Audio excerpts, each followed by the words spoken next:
জনশক্তি রপ্তানিতে একের পর এক মাইলফলক অর্জন করছে বাংলাদেশ। 2023 সালে রেকর্ড 13 লাখ বাংলাদেশি কর্মী বিদেশে কর্মসংস্থান হয়েছে।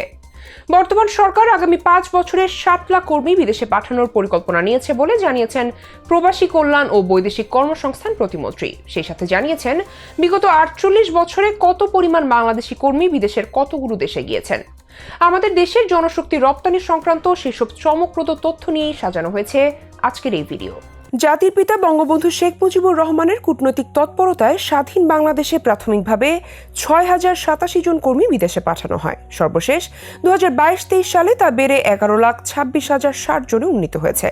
গত বুধবার জাতীয় সংসদ অধিবেশনে প্রশ্নোত্তর পর্বে এ তথ্য জানান প্রবাসী কল্যাণ ও বৈদেশিক কর্মসংস্থান প্রতিমন্ত্রী শফিকুর রহমান চৌধুরী।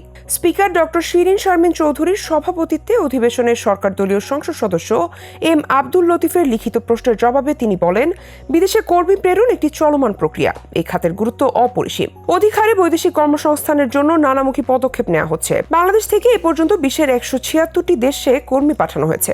জনশক্তি রপ্তানিতে অসংখ্য দালাল চক্র দেশের বিভিন্ন স্থানে ছড়িয়ে রয়েছে। এসব দালাল চক্র দমনের জন্য প্রবাসী কল্যাণ ও বৈদেশিক কর্মসংস্থান মন্ত্রণালয় সতর্ক রয়েছে। বিদেশগামী কর্মীরা যাতে প্রতারণার শিকার না হয় সেজন্য বিভিন্ন প্রচারের মাধ্যমে সচেতনতামূলক বিজ্ঞাপন প্রচার করা হচ্ছে। তাছাড়া মন্ত্রণালয়ের পক্ষ থেকে দেশের সব বিভাগ, জেলা এবং উপজেলা পর্যায়ে সচেতনতামূলক সভা, সেমিনার, ওয়ার্কশপ চলছে। ভিসা দালাল ও মানব পাচার সংক্রান্ত কোনো গুরুতর অভিযোগে মন্ত্রণালয়ের দৃষ্টিগোচর হলে তা স্বরাষ্ট্র মন্ত্রণালয়ের জননিরাপত্তা বিভাগের প্রয়োজনীয় ব্যবস্থা নেওয়ার জন্য পাঠানো হয়।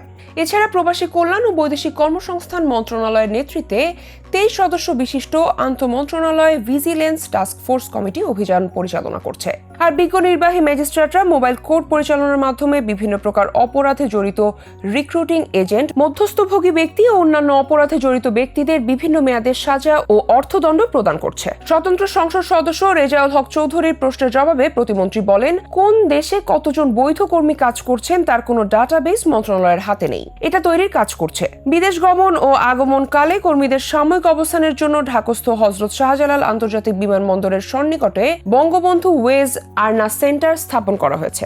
সরকারি দলের সদস্য মাহবুবুর রহমানের লিখিত প্রশ্নের জবাবে প্রতিমন্ত্রী শফিকুর রহমান চৌধুরী বলেন, প্রবাসে মৃত প্রতিটি কর্মীর পরিবারকে 3 লাখ টাকা হারে আর্থিক অনুদান দেওয়া হয়। 2022-23 অর্থ বছরে প্রবাসে মৃত 6,188 জন কর্মীর পরিবারকে 183,50,77,288 টাকা বিতরণ করা হয়েছে। প্রবাসে কোনো কর্মী মারা গেলে বিমানবন্দরেই তার স্বজনদের হাতে লাশ পরিবহন ও দাফনের জন্য 35,000 টাকা করে দেওয়া হয়। এ বাবদ 2022-23 অর্থ বছরে 4,143 জনকে 14,50,05,000 টাকার চেক দেওয়া হয়েছে। প্রতিমন্ত্রী আরও বলেন, অসুস্থ কর্মী দেশে আনা, হাসপাতালে ভর্তি এবং চিকিৎসার্থে 1 লক্ষ টাকা পর্যন্ত আর্থিক সাহায্য দেওয়া হয়। 2012-13 অর্থ বছরে 423 জন আহত অসুস্থ কর্মীকে 3,38,90,000 টাকা দেওয়া হয়েছে।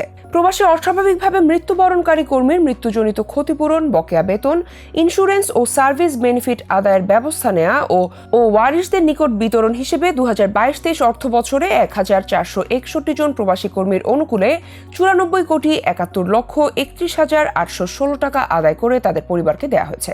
দ্য বিজনেস স্ট্যান্ডার্ড পত্রিকায় সাম্প্রতিক এক প্রতিবেদনে দেখা যায় 2023 সালে বিদেশের রেকর্ড সংখ্যক জনশক্তি রপ্তানি করেছে বাংলাদেশ, যা আগের বছরের তুলনায় 15% বেশি। আর এই অর্জনের পেছনে অন্যতম কারণ হলো সৌদি আরবে বাংলাদেশি কর্মী নিয়োগের কোটা বাড়ানো এবং মালয়েশিয়ার শ্রমবাজার আবারও খুলে দেয়া। জনশক্তি কর্মসংস্থান ও প্রশিক্ষণ ব্যুরোর তথ্য মতে গত বছর বিশ্বের 137টি দেশে বাংলাদেশের 13 লাখ কর্মীর কর্মসংস্থান হয়েছে। আগের বছর এই সংখ্যা ছিল 11,35,000। এদিকে বিশ্লেষকরা বলছেন, জনশক্তি রপ্তানির পাশাপাশি রেমিটেন্স প্রবাহ কিভাবে আরও বাড়ানো যায় সেদিকেও সংশ্লিষ্ট কর্তৃপক্ষের নজর দেওয়া উচিত।